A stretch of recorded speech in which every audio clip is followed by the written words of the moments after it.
Hi guys, magluluto ako ng miswa na may halong homemade na siomay. Actually, yung siomay nabili na namin sa labas na, malapit sa Kapilya. Gagawan ko na lang ng soup, miswa soup. Ito guys yung siomay, no? Bali, 6 na piraso to, hiniwa ko lang sa gitna. So, naging ano to? Naging 12. Okay.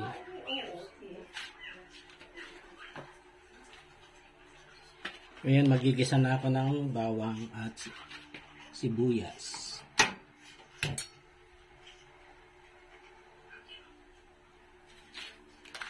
Pang ano to guys pang lunch namin ngayon. Ngayon lang. Nasaan na ba yung aking sandok? Dali lang. Okay, bago mantika na. Mga 2 tablespoon. Okay.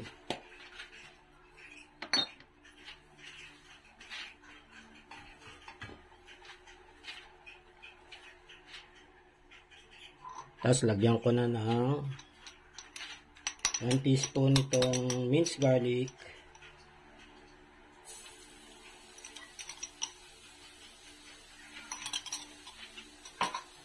Lagyan ko na rin ng onion.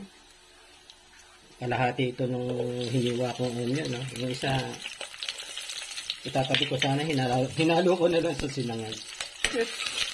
Ayan. Hindi kita.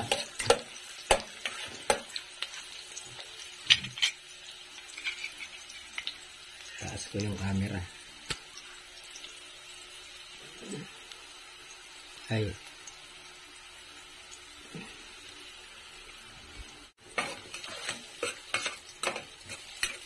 Okay, aromatic na yung sibuyas at bawang. Lagyan ko na nitong tubig. Mga kalahati nitong kaldero. Hintayin ko lang mag-boil, no?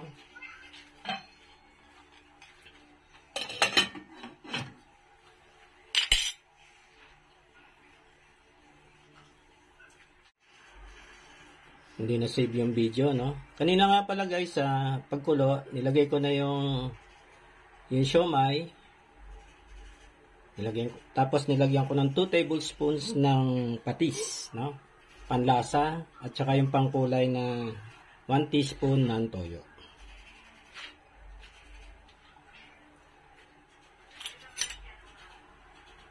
White pepper, 1/2 teaspoon.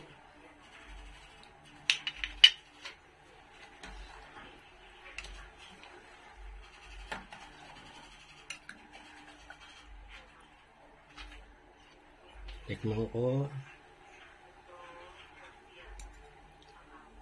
Boboil ko na lang ulit to. Yun, medyo masarap na, no? Medyo pa lang.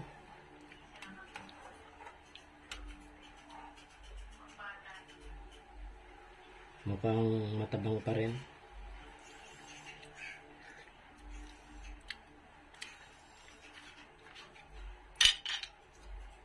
Matabang pa. Lagyan ko ng salt, no? Konting salt lang.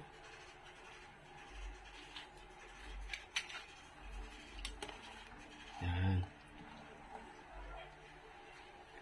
Then,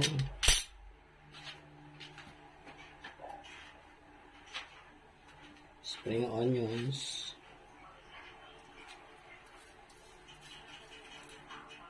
Yung cut, conforme na sa inyo kung gusto nyo mahaba o yung pino, pwede rin.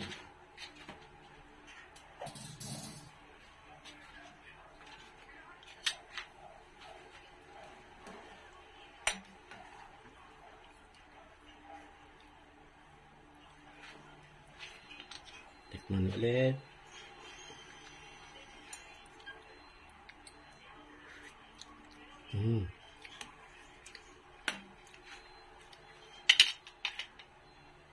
Tayo ko muna mag-boil ng konti.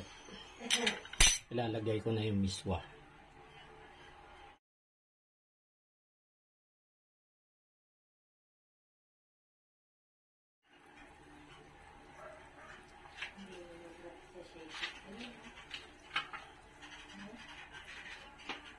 Okay. Ito na, no? Miswa. Ayaw nilang masyadong maraming miswa, no? Yung ilalagay ko, yung tira ko pa nung nakaraan. Hinati ko pa yun. Yan, lalagay ko na siya. Simmer ko na lang, mga 2 minutes lang, no?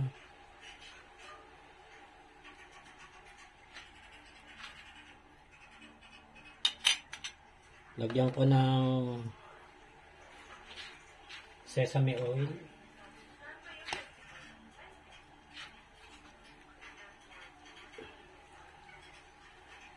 Yan, 1 teaspoon na sesame oil.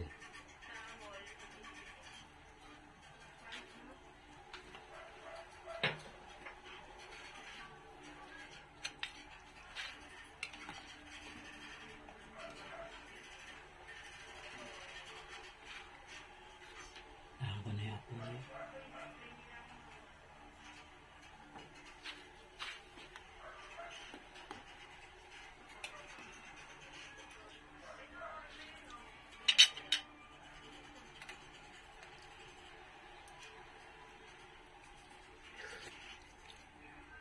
Ang sarap.